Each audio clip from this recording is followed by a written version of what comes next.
In today's video, I'm going to teach you how to use Proton Mail. Let's walk through the essentials so you can compose messages, find what you need, and manage key settings with confidence. Start by opening Proton Mail in your browser. Once you're on your inbox, look for the New Message button and click it. This opens the Composer. At the top, you'll see the From field.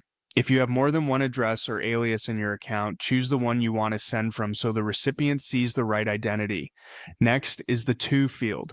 Type the recipient's address, and Proton Mail will suggest contacts as you type. You can add multiple recipients and use commas to separate them. Under that, add a clear, concise subject so your message is easy to identify later.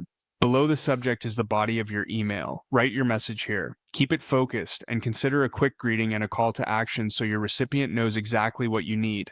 When everything looks good, click Send. If you close the Composer before sending, Proton Mail automatically saves your work. To review your mail, use the left sidebar. Inbox shows new and ongoing conversations.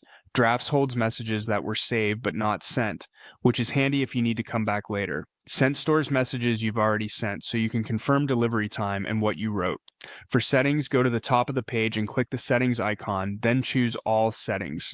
In the settings dashboard, open Recovery to manage your recovery options so you can regain access if you ever get locked out. Next, select Account and Password to review account details and update your password when needed. Using a strong, unique one is always best. Finally, head to Security and Privacy to adjust protections like session controls and privacy preferences that align with Proton Mail's security-first design. That's it, the core workflow you'll use every day. Practice these steps a couple of times and you'll feel right at home in Proton Mail.